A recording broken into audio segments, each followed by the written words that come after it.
శ్రీకాకుళం జిల్లా జలమూరు మండలం శ్రీముఖలింగంలోని శ్రీముఖలింగేశ్వర స్వామి చక్రతీర్థ స్నానాలు అంగరంగ వైభవంగా జరిగాయి.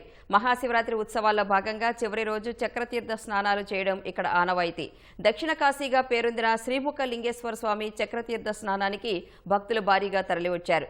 ఎల్లెన్పేట మండలం మిరియాపల్లి వద్ద ఉన్న వంశధార నదీ తీరానికి నంది వాహనంపై పార్వతీ పరమేశ్వర్ల ఉత్సవమూర్తుల ఊరేగింపుగా తరలివచ్చాయి. దీంతో వంశధార నదీ ప్రాంతమంతా భక్తులతో పోటెత్తింది. ఎన్నడూ లేని విధంగా కూటమి ప్రభుత్వం ఏర్పాట్లు చేయడంపై భక్తులు హర్షం వ్యక్తం చేశారు.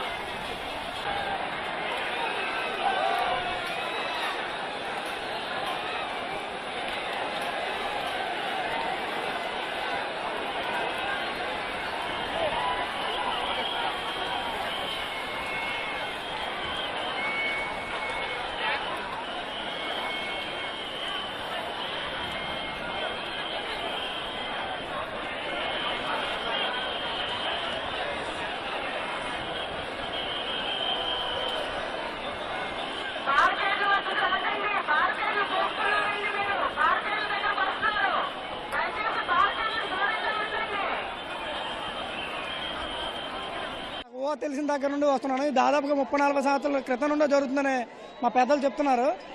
కానీ ఇక్కడికి ప్రతి సంవత్సరం భక్తులు అనే వాళ్ళు పెరుగుతున్నారో తప్ప తరిగే పరిస్థితి లేదు. ప్రభుత్వం కూడా అదే విధంగా చర్యలు తీసుకుంటుంది. ఇప్పటి వరకు ఈ 30 సంవత్సరాల్లో ఎప్పుడూ కూడా ఎటువంటి అవాంఛనీయ సంఘటనలు జరగకుండా చూసుకుంటున్నారు.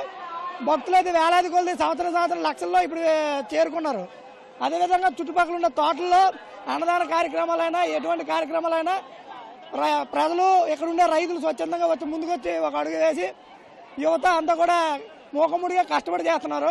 ఈరోజు ఈ స్నానాలకి టీడీపీ గవర్నమెంట్ ఉన్నతమైన సెక్యూరిటీ, వాటర్ సదుపాయాలు, తర్వాత ఇక్కడ ఉన్న టాయిలెట్ సదుపాయాలు, ప్రజానీకానికి ఎటువంటి ఇబ్బంది లేకుండా ఆధారాలు, కంట్రోలు, చుట్టుపక్కల 5 కిలోమీటర్ల నుంచి ఎటువంటి వెహికల్ దగ్గరలో రాకుండా సెక్యూరిటీ ఏర్పరిచి ఎటువంటి అవాంఛనీయ సంఘటన లేకుండా ఈ కార్యక్రమాన్ని దిగ్విజయంగా చేసినందుకు పోలీసు సిబ్బందికి, రెవెన్యూ సిబ్బందికి, ఈ వాలంటీర్లకి వాళ్ళందరికీ నా హృదయపూర్వక ధన్యవాదాలు తెలియజేసుకుంటాను.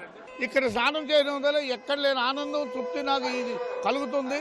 ఈ దేవుడి మహత్వం ఇంతమంది జనాలు కంట్రోల్ చేయడం కష్టం ఈ నీటిలో, పబ్లిక్ ప్లేస్లో.